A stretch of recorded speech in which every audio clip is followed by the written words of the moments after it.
Hello दोस्तों, मैं हेमंत आप सभी का हमारे प्यारे यूट्यूब चैनल पर स्वागत करता हूँ। सो लास्ट क्लास में हम लोगों ने बात की थी ट्रायंगल्स की। ठीक है, कोऑर्डिनेट ज्योमेट्री जो है मैंने स्टार्ट कर दी थी लास्ट क्लास में।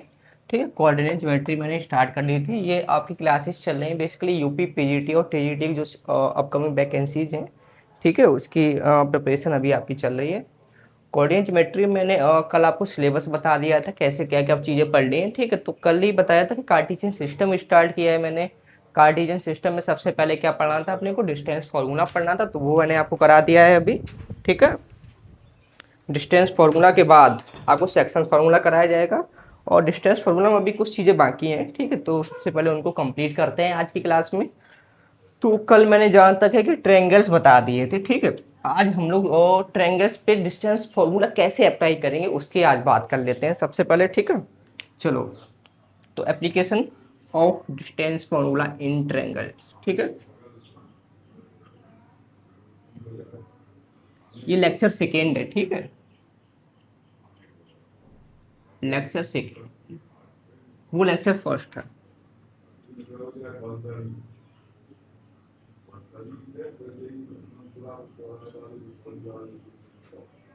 Application of distance formula, application of distance formula in triangles. ठीक है, in triangles, application of distance formula in triangles. ठीक है, कल मैंने आपको ट्रायंगल्स बता दिए थे, एक बार फिर से मैं रिकॉल करा दूं कि सबसे ट्रायंगल्स कितने टाइप्स के होते थे। सबसे पहले भुजा के आधार पर होते थे with respect to side and with respect to angle. ठीक है, विथ रिस्पेक्ट टू साइड कितने होते थे, तीन ट्रायंगल होते थे। उन ट्रायंगल्स का नाम क्या क्या था बेटा, एक तो पहला क्या था इक्विलैटरल ट्रायंगल। ठीक है, दूसरा क्या था आइसोसेलेस, तीसरा क्या था अपने पास स्केलेन ट्रायंगल। इक्विलैटर का मतलब क्या था, जिसकी सारी भुजाएं बराबर हो, ऑल साइड्स आर इक्वल, और जिसकी टू साइड्स इक्वल हो। ठीक है, टू साइड्स आर इक्वल, उसको हम लोग क्या बोलते थे आइसोसेलेस। और जिसकी कोई भी भुजा बराबर ना हो या no two sides are equal, उसको हम लोग स्केलेन ट्रायंगल बोला करते थे। और अगर एंगल्स के आधार पर इनकी बात करें कि ट्रायंगल्स कितने प्रकार के होते हैं, तो भी तीन प्रकार के थे। कौन कौन से, एक्यूट एंगल ट्रायंगल जो जिसका तीसरा जो कोण था वो 90 डिग्री से छोटा होना चाहिए, और तीसरा कोण अगर 90 डिग्री से बड़ा है देन ऑब्ट्यूज एंगल ट्रायंगल, और equal to 90 then right angle triangle. ठीक है, अब सबसे पहले क्वेश्चन देख लेते हैं। सबसे पहले एक क्वेश्चन मान लो बना लेते हैं। ठीक है, find find the nature of the triangle. ठीक है, find the nature of the triangle. Triangle बताना है हमें किस टाइप का, या चाहे वो साइड के रिस्पेक्ट में हो चाहे वो किसी के रिस्पेक्ट में हो। ठीक है, ऑफ वर्टिसेस, वर्टिसेस जिसकी कौन कौन सी होनी चाहिए बेटा। मान लो उसकी पहली वर्टिसेस अपने को 1,2 दे दी गई है। ठीक है, दूसरी वर्टिसेस अपने को क्या दे दी गई, 3,4 दे दी गई है, और एंड तीसरी वर्टिसेस मान लो -1, -2। ठीक है, ये ट्रायंगल की वर्टिसेस दी गई हैं। अब हमको फाइंड करना है कि ट्रायंगल का नेचर कैसा होगा, कैसा ट्रायंगल होगा यूजिंग डिस्टेंस फॉर्मूला। चलो यहाँ पे बना लेते हैं, ट्रायंगल बना लेते हैं सबसे पहले हम लोग। ठीक है बेटा, हमें नहीं पता ये किस टाइप का ट्रायंगल है, तो मैंने ऐसे ही जस्ट एक ड्रॉ कर दिया। ठीक है, इस पॉइंट को मैंने नाम दे दिया ए, इस पॉइंट को मैंने नाम दे दिया बी, इस पॉइंट को मैंने, एक मिनट रुकना वीडियो देख लो चल जाएगा। ओके, ठीक है डन।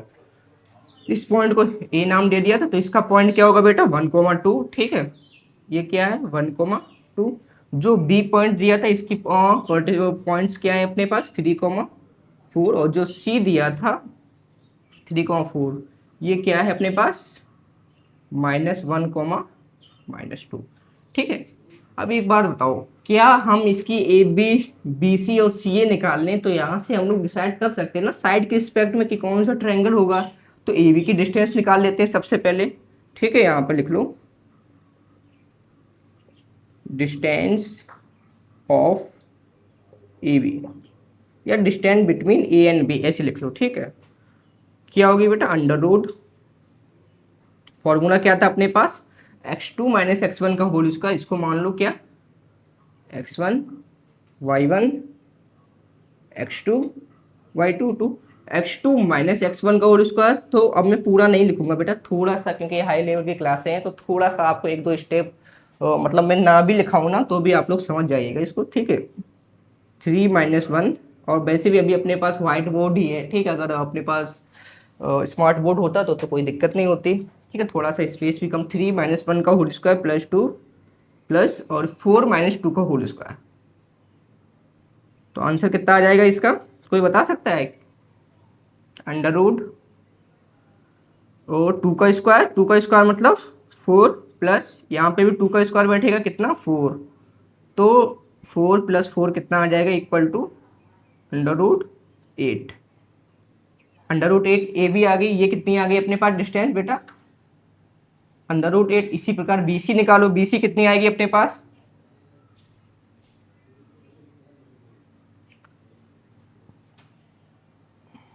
बीसी अपने पास कितनी आएगी, बी और सी, ठीक है। इसको मान लो x3 y3। हमेशा सेकेंड पॉइंट में से फर्स्ट पॉइंट या फर्स्ट को सेकेंड से घटाओ, कोई प्रॉब्लम नहीं होती, किसी से भी किसको घटा लो। 3 - -1 का स्क्वायर प्लस 4 - -2 का स्क्वायर, ठीक है। देन क्या बैठेगा जाके अपने पास, माइनस माइनस प्लस हो जाएगा, 3 + 1 4, 4 का square 16 plus minus minus plus 4 5 6 का स्क्वायर 36। कितना आंसर आ जाएगा अपने पास,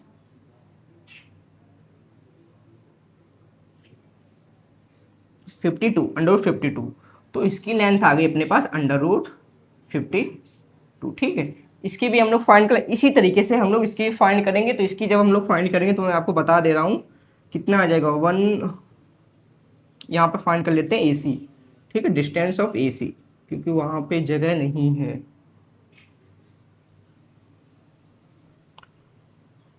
1 + 1, क्योंकि ये माइनस माइनस प्लस हो जाएगा, स्क्वायर प्लस 2 + 2 का स्क्वायर इक्वल टू कितना आ जाएगा, 2 का स्क्वायर 4 प्लस 4 4 और 2 2 4, 4 का स्क्वायर 16, 16 4 20, अंडर रूट 20 ये आ जाएगा, ठीक है।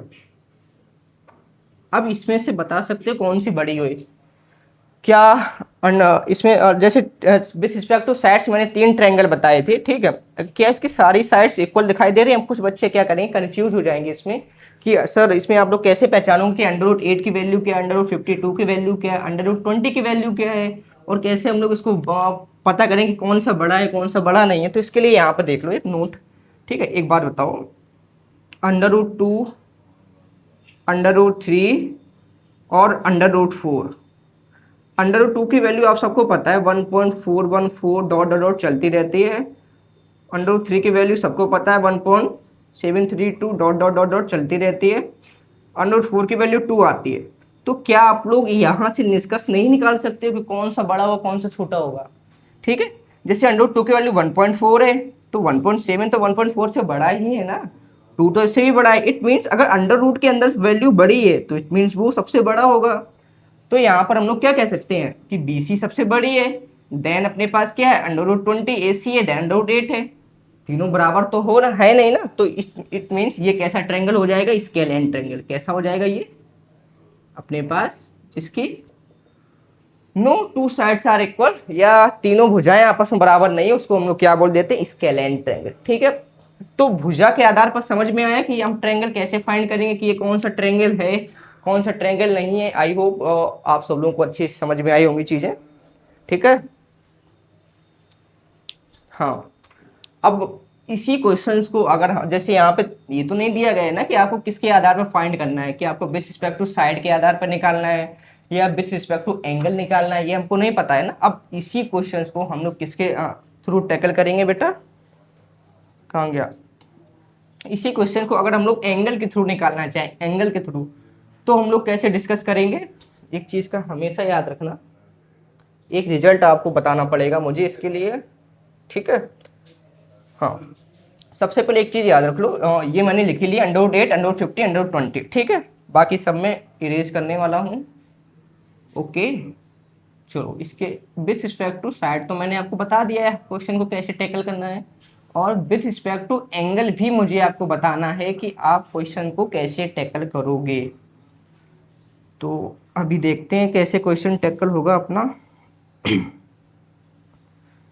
चलो, साइड वाला आई होप आप सब लोगों को बहुत अच्छे समझ में आया होगा, और अगर ना भी आया हो तो भी आप लोग बताइएगा।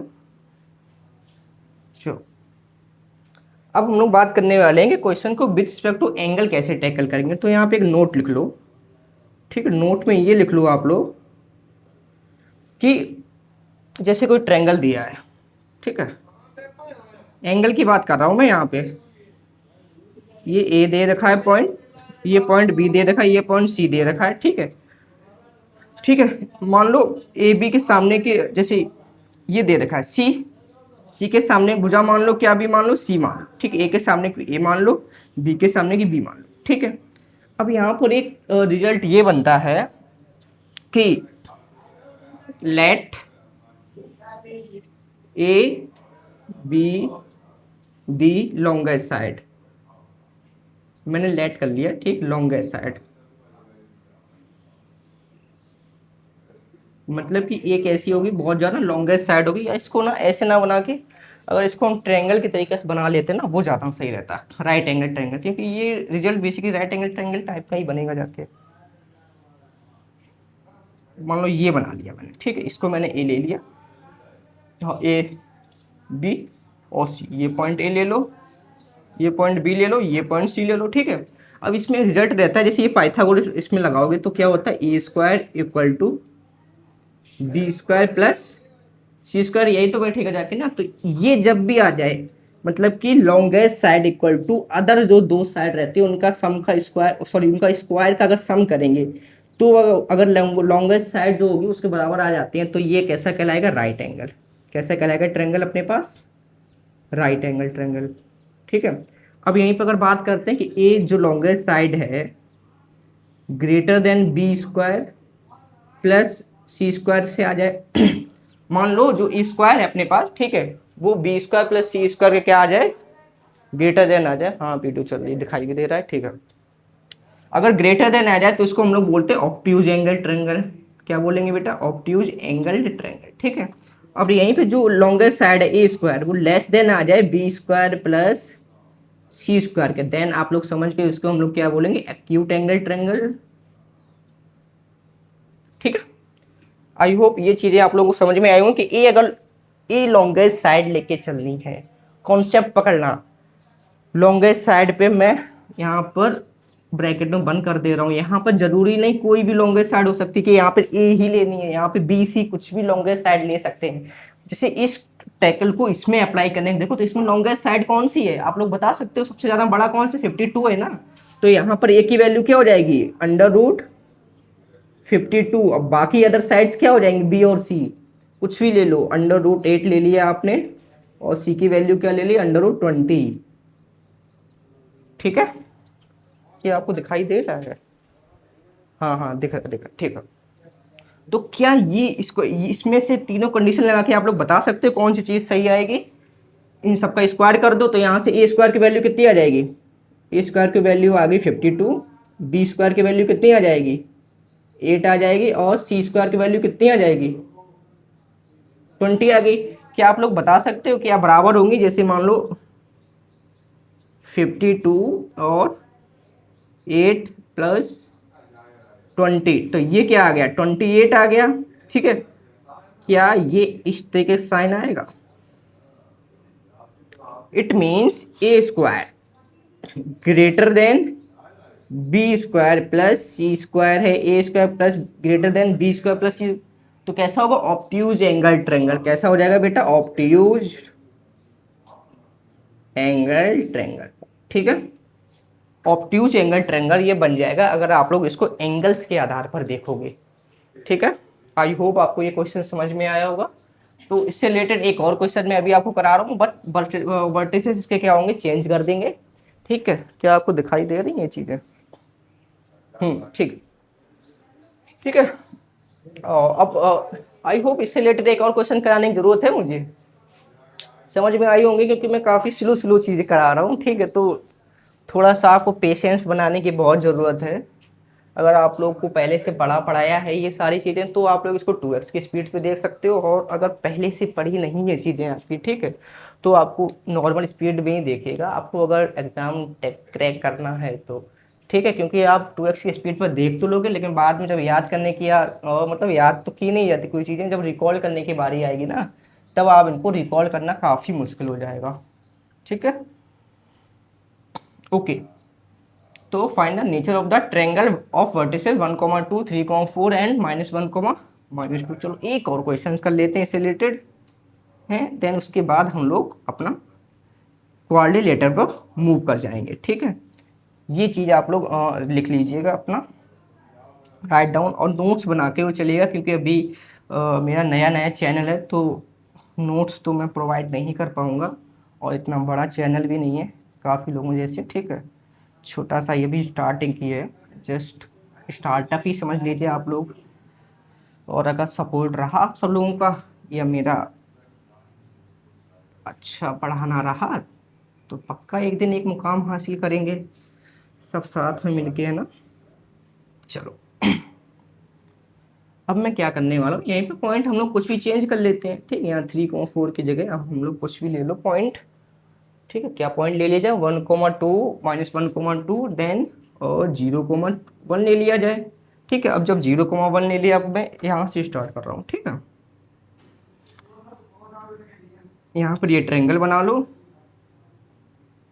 नेचर फाइंड करना, ए पॉइंट क्या हो जाएगा अपने पास 1,2, बी पॉइंट क्या हो जाएगा अपने पास 0,1 एंड सी पॉइंट क्या हो जाएगा -1, एक काम करते हैं ना, इसको भी चेंज कर देते हैं, क्योंकि जब ये क्वेश्चन तो मैं कर ही चुका हूँ, थोड़ा डिफिकल्ट टाइप का है ना, तो थोड़ा सा सिंपल ही मान लेते हैं। वो इसको मान लो 1, sorry for the interruptions, mobile automatically shut down हो गया था। क्वेश्चंस मैंने पूरा करा दिया और उसके बाद देखा कि मोबाइल शट डाउन हो गया पूरा। तो आई होप मैंने जब यहाँ पे पॉइंट चेंज किया था उसके बाद से वीडियो शट डाउन हुई है, ठीक है। सॉरी मोबाइल शट डाउन हो गया था। तो मैं क्लियर कर दूँ, मैंने जो लास्ट अभी क्वेश्चन कराया ना उससे पहले भी, तो मैंने बस ये 1,2 ले लिया, यहाँ पे 0,1 ले लिया, यहाँ पे 1,1 चेंज कर लिया, 2 पॉइंट्स मैंने ये चेंज कर दिए थे। देन मैंने ये ट्रायंगल बना लिया था, ठीक है। ठीक है, अब क्या हुआ कि क्वेश्चन पेपर मोस्टली अपने सब्जेक्टिव होते जा रहे हैं, जैसे केवीएस और एनवीएस में क्या हो गया प्री अपना ऑब्जेक्टिव, देन मेंस जो होगा वो सब्जेक्टिव होगा। तो इस बेसिस पे हम लोग कोई भी एक भी स्टेप लीव नहीं कर सकते हैं, ठीक है। आपको भी आदत डालनी पड़ेगी, अभी अभी से ही आदत डालनी पड़ेगी सब्जेक्टिव प्रैक्टिस करने की, क्योंकि यहाँ पर अगर आप, मुझे भी पता है कि आप डायरेक्ट कर सकते हो तुरंत तुरंत निकाल के, लेकिन नहीं करनी है। क्यों नहीं करनी है, क्योंकि अगर कोई सब्जेक्टिव पेपर आपका होगा, जैसे जीआईसी भी सब्जेक्टिव है ना, तो मेंस उसका तो करोगे ना, तो एक भी स्टेप नहीं छोड़ सकते वहाँ पे, तो आदत अभी से डालनी पड़ेगी। तो यहाँ पे देखो अपने पास क्या था, ये पॉइंट ले लिया था, ए बी की डिस्टेंस मैंने यहाँ से निकाल लिया, √1 - 0 का होल स्क्वायर प्लस 2 - 1 का होल स्क्वायर, देन √2 आ गई थी। डिस्टेंस बिटवीन ए सी बी सी 0 - 1 या 1, यहाँ से यहाँ घटा दिया मैंने, ठीक है।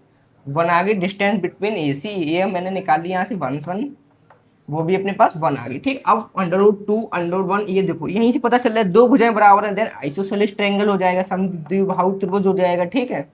आइसोसेलेस ट्रायंगल हो जाएगा ना, समद्विबाहु त्रिभुज हो जाएगा, ठीक है।